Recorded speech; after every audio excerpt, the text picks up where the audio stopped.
po, so welcome po sa ating vlog.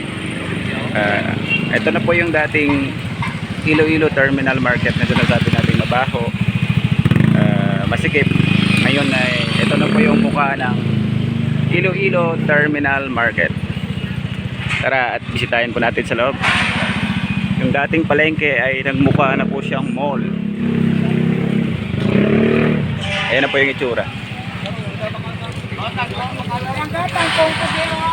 Tara at papasok po tayo sa loob at titingnan po natin kung ano yung makikita natin sa loob ng Iloilo Terminal Market.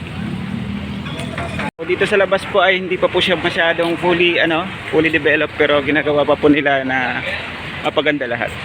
Tara, dito po tayo sa harap at papasok po tayo kung ano yung makikita natin sa loob.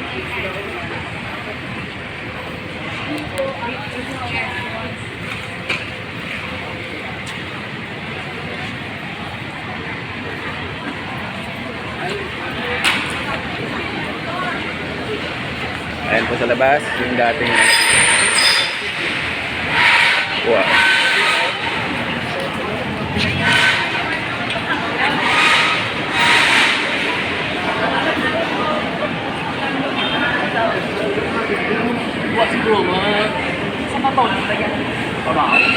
Meron po siyang third floor, hanggang third floor po. Ito na po yung mukha ng makabagong wet market dito sa Iloilo City. Nagmukha na po siyang mall, well organized po.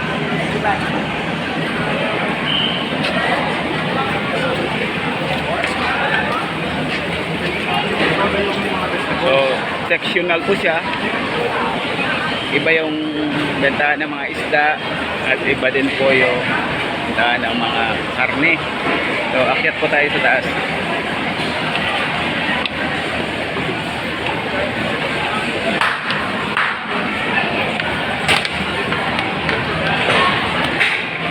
Titingnan po natin kung anong makikita po natin dito sa second floor.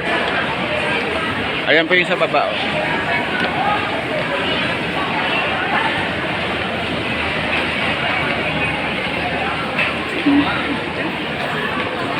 So bali yung makikita po natin dito sa second floor is fruit and vegetable section.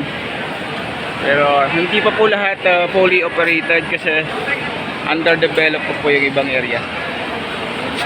Ayan po.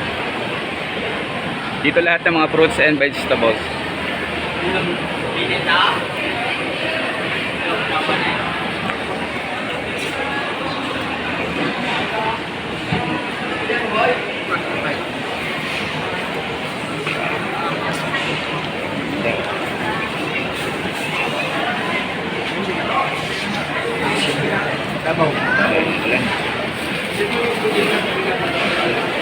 Melon.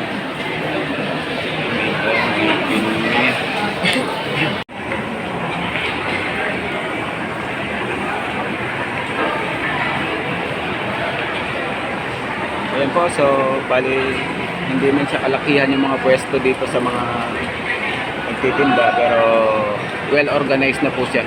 Hindi katulad dati tuwing umuulan ay bang baha po ditong area na to. Ngayon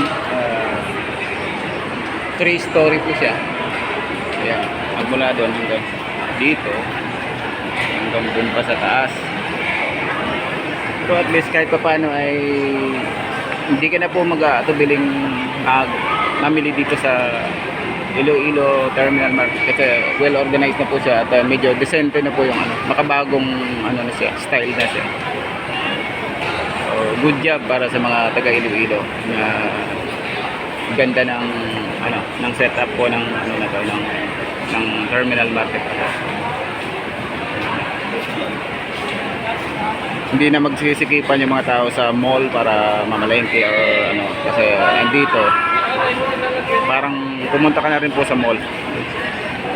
Ito yung palengke na hanggang third floor at parang mall po yung setup, well organized. Yan, so yan na lamang po yung may update natin sa inyo. Thank you so much sa pag watch sa ating videos. God bless everyone.